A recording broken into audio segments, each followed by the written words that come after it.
ఎన్నికలపైన నిర్ణయం ఏంటో చెప్పండి. ఎన్నికల సంఘానికి రాష్ట్ర ప్రభుత్వానికి హైకోర్టు ఆదేశించిందట. ఏంది సర్పంచ్ ఎన్నికలు, బీసీ రిజర్వేషన్లు అంటున్నారు, ఇంకొక వైపున ఎలక్షన్స్ లేవు, అసలు మీరు ఏం చేయదలుచుకున్నారో చెప్పండి, నిర్ణయం చెప్పండి అని హైకోర్టు ఆదేశించిందట. గతంలోనే హైకోర్టు సెప్టెంబర్ 30వ తేదీలోగా మీరు ఎలక్షన్లు పెట్టాలి, ఆ లోపుగా అయిపోవాలి మొత్తం ప్రాసెస్ అంతా అని చెప్పింది. సో అంతలోనే బీసీ రిజర్వేషన్ల అంశము, అసెంబ్లీలో బిల్లులు, దాని మీద గవర్నర్ సంతకం పెట్టకపోవడము, వీళ్ళు జీవో జారీ చేయడము, ఇవన్నీ జరిగినాయి. దాని తర్వాత రెడ్డి జాగృతి హైకోర్టుకి వెళ్ళడము, సుప్రీంకోర్టుకి వెళ్ళడము, మళ్ళీ హైకోర్టులో ఆర్గ్యుమెంట్స్, మళ్ళీ సుప్రీంకోర్టులో స్పెషల్ లీవ్ పిటిషను, అది కొట్టేయడము. నిన్న హైకోర్టు ఏమడిగిందంటే అసలు ఏం చేయదలుచుకునే ఎలక్షన్స్ మీద అని నిన్న రాష్ట్ర హైకోర్టు ప్రభుత్వాన్ని అండ్ ఎలక్షన్ కమిషన్ కూడా అడిగిందట. బీసీ రిజర్వేషన్ల జీవో అమలు నిలిపేసిన నేపథ్యంలో ఎన్నికల నిర్వహణ పైన ఏ నిర్ణయం తీసుకున్నారో చెప్పాలంటూ రాష్ట్ర ఎన్నికల సంఘానికి, రాష్ట్ర ప్రభుత్వానికి హైకోర్టు మౌఖిక ఆదేశాలు ఇచ్చింది. ఎన్నికల నిర్వహణకు సంబంధించి వివరాలు సమర్పించడానికి ఎన్నికల సంఘం ప్రభుత్వం గడువు కోరడంతో విచారణ నవంబర్ 3వ తేదీకి వాయిదా వేసింది. అంటే ప్రభుత్వం అడిగింది, ఇదంతా ఇష్యూ నడుస్తున్నది కదా, మాకు కొంత సమయం కావాలి అంటే నవంబర్ 3వ తేదీకి మళ్ళీ వాయిదా వేసిందట.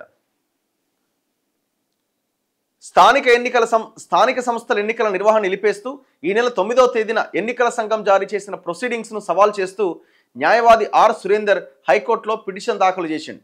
దీనిపై ప్రధాన న్యాయమూర్తి justice Aparesh Kumar Singh, justice GM మొయినుద్దీన్లతో కూడిన ధర్మాసనం శుక్రవారం విచారణ చేపట్టింది. పిటిషన్ను పరిశీలించిన ధర్మాసనం ఎన్నికలకు సంబంధించి ఇప్పటికే ఉత్తర్వులు జారీ చేసినందున ఇందులో ప్రత్యేకంగా ఆదేశాలు ఇవ్వాల్సిన అవసరం లేదని, అంతేకాకుండా ఎన్నికలకు ముందుకెళ్లాలని సుప్రీంకోర్టు చెప్పినట్లు పత్రికల్లో చదివామని చెప్పింది. పిటిషనర్ తరపు న్యాయవాది వాదన వినిపిస్తూ ఎన్నికల నోటిఫికేషన్ను సవాల్ చేయలేదని, ఎన్నికల నోటిఫికేషన్ను సస్పెండ్ చేస్తూ ఎన్నికల సంఘం జారీ చేసిన ప్రొసీడింగ్స్నే సవాల్ చేశాం.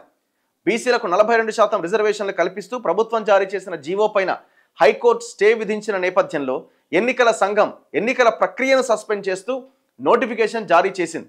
బీసీలకు కేటాయించిన అదనపు సీట్లను ఓపెన్ కేటగిరీకి కేటాయించి ఎన్నికలు నిర్వహించేలా ఆదేశాలు జారీ చేయాలని కోరారు. రాష్ట్ర ఎన్నికల సంఘం తరపున సీనియర్ న్యాయవాది జి విద్యాసాగర్ వాదన వినిపిస్తూ రిజర్వేషన్ల అమలుకు సంబంధించి ఈ హైకోర్టు ఉత్తర్వులను సవాల్ చేస్తూ రాష్ట్ర ప్రభుత్వం దాఖలు చేసిన ఎస్ఎల్పిని సుప్రీం కొట్టేసింది. ఎన్నికల ప్రక్రియను కొనసాగించాలని ఎలాంటి ఆదేశాలు జారీ చేయలే. దీనిపై రాష్ట్ర ప్రభుత్వానికి లేఖ రాశాం. స్థానిక సంస్థల వారీగా రిజర్వేషన్లను కేటాయించాల్సింది ప్రభుత్వమే అని, అందువల్ల ప్రభుత్వ నిర్ణయం కోసం ఎదురు చూస్తున్నామన్నారు. ఇప్పుడు హైకోర్టు కానీ సుప్రీంకోర్టు కానీ పెట్టాల్సిందే, ఈ రిజర్వేషన్స్ చెల్లవు అని చెప్పలే. జీవో కుదరదు అని దాని మీద స్టే ఇచ్చారు. హైకోర్టు 6 వారాలకు ఇచ్చింది, సుప్రీంకోర్టు ఏమో హైకోర్టులో తేల్చుకోండి అని చెప్పింది. అదే సమయంలో మీరు పాత రిజర్వేషన్ల ప్రకారం ఎలక్షన్లకు వెళ్తే వెళ్ళండి అని చెప్పింది. ఒకవేళ మీరు ఎలక్షన్స్ పెట్టాలి అనుకుంటే ఎక్కడ కూడా మీరు పెట్టాల్సిందే ఎలక్షన్ పాత రిజర్వేషన్ల ప్రకారం అని ఆదేశాలు ఇవ్వలే, ఆర్డర్ ఇవ్వలే. సో ఎట్లాగో ఈ హైకోర్టులో కూడా సేమ్ బెంచ్ కాబట్టి ఆ చీఫ్ జస్టిస్ గారికి కూడా మొత్తం వ్యవహారం తెలుసు కాబట్టి ఆయన నవంబర్ 3వ తేదీకి వాయిదా వేసిండు.